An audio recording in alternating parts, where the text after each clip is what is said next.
The X Prize Foundation announced the Progressive Insurance Automotive X Prize in 2008. That piqued Edison2's founder, Oliver Kuttner's interest, and he decided to go after the prize, go after that $10 million prize purse that the X Prize Foundation was putting up to design a clean, safe, affordable vehicle that can get over 100 miles per gallon. He ended up putting together what amounts to a dream team from endurance racing. We have over 20 wins at Le Mans, Sebring, and Daytona. From there, we looked at really what it meant to build an efficient vehicle.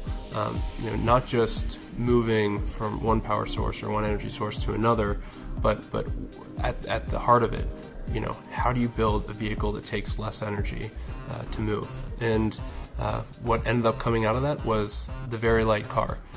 Everything was designed in solid edge.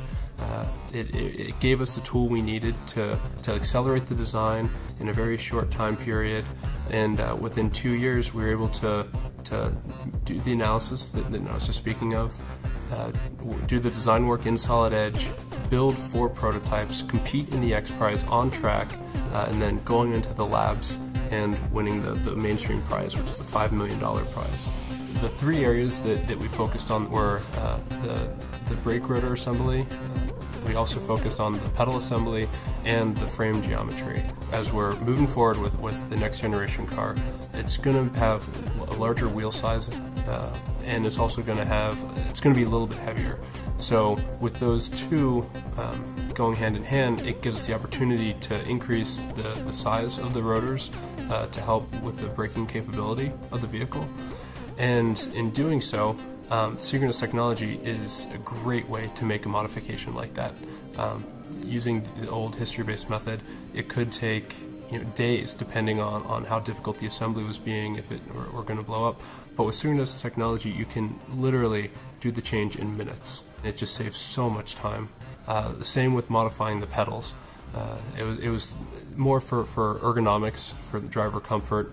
We had to bring the pedals down a little bit closer to the floor, and once again, that's not quite as complex of an assembly as the brake rotors were, but synchronous technology just made it absolutely easy to perform with parts that weren't designed in synchronous. They weren't designed to be modified in the way that synchronous technology allows us to modify the parts. The third area we focused on was the frame. As we move forward, we're having to modify the frame slightly. As we go through some crash simulation, we try to increase the energy absorption of the crash box with the frame.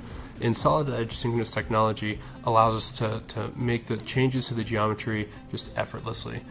With the inner part linking, being able to move one piece and having it modify all the rest of the tubes.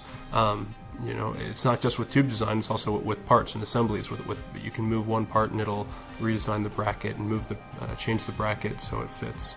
At the heart of the X Prize Foundation, they try to look at industries that are viewed as being stuck in their path forward. And they felt that the automotive industry sort of fit into that category. There hadn't been any drastic leaps in fuel efficiency for a while, and they were hoping that this prize could help spark a future generation of engineers to design cars that can get over 100 miles per gallon. You will see bits in parts of our technology on the road in the years to come. You're going to see cars that look like ours. You're going to see cars that are a lot lighter, have a new architecture like our vehicle, and hopefully we can be in that new generation of automotive players. We can get our car out there to compete with all the rest of the manufacturers.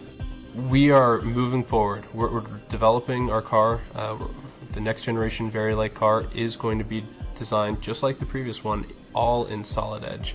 The only difference is that after learning about synchronous technology and getting to play with it a little bit, we plan on using synchronous technology a lot in developing the next generation car, and I think it's really going to cut down on the time to production with our pre-production prototype.